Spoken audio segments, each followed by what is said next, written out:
Ne kemi dy mënyra për njohjen e Allahut të Lartësuar.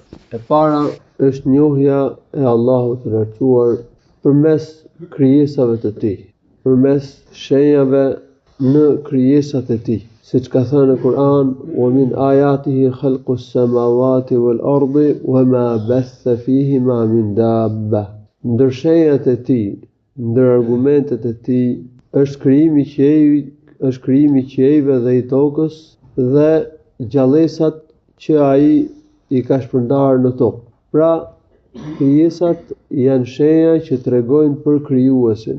Me anë të krijesave, njeriu arrin të njohë se ka Zot. Arrin të njohë dhe ato cilësi të Allahut të Lartësuar që mund t'i kap me mendje, që mund t'i njohë me mendje, që ky krijues, ky Zot ka dituri, ka vullnet, ka dëshirë, ka fuqi absolute, që ka urtësi, që ky krijues dëgjon, shikon. Këto cilësi njeriu mund t'i kap me mendje. Por njeriu nuk arrin që të kap me mendje të gjithë emrat e bukur të Allahut dhe cilësitë e Tij të larta. Njeriu nuk arrin të kap me mendje të gjitha hollësitë e besimit. Prandaj, kjo nuk do thotë se mendja është burimi vetëm për njohjen e Zotit subhanahu wa taala. Kjo nuk do të thotë që mendja është burimi i mjaftueshëm për njohjen e Allahut subhanahu wa taala. Por me mendje mund të njohim ca çështje.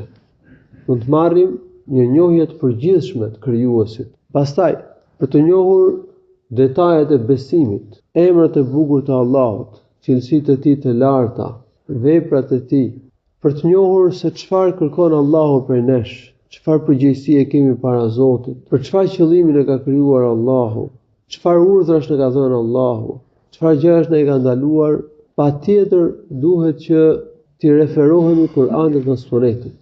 Duhet që të bazohemi në shpalljen hyjnore. Atëherë me anë të mendjes, me anë të shenjave që Allahu i Lartësuar i ka vendosur në gjithësi, ne arrim një njohje të përgjithshme të Allahut të Lartësuar. Dhe arrim të kapim disa çështje që mund të kapen me mendje, por nuk arrim që të kapim çështjet e besimit në mënyrë të detajuar. Kështu që patjetër duhet që t'i referohemi shpalljes hyjnore, duhet bazohemi tek shpallja. Mënyra e dytë për njohjen e Allahut të Lartësuar është shpallja hyjnore. Argumentet e Kur'anit, argumentet që përmenden hadithet e Profetit sallallahu alaihi wasallam. Allahu i Lartësuar në Kur'an na njeh me veten e Tij, ta bën të njohur veten e Tij, emrat e Tij të bukur, cilësitë e Tij të larta, veprimet e Tij subhanahu wa taala. Këto janë dy mënyrat për njohjen e Allahut subhanahu wa taala. Njohja e Allahut është shumë e rëndësishme. Sepse ai që e njeh Zotin, do ta besojë atë si Zot vetëm, do ta adhurojë atë të vetëm, do ta dojë Allahun subhanahu wa taala, do të pranojë të dërguarit e Allahut, do të nështrohet Allahut si musliman, do të bindet Allahut, do të zbatojë urdhrat e Tij, do ruhet nga gjunahet, dhe do fitojë mirësitë e Allahut të Lartësuar në dynjë dhe në ahiret. Pra njohja e Allahut është çelësi.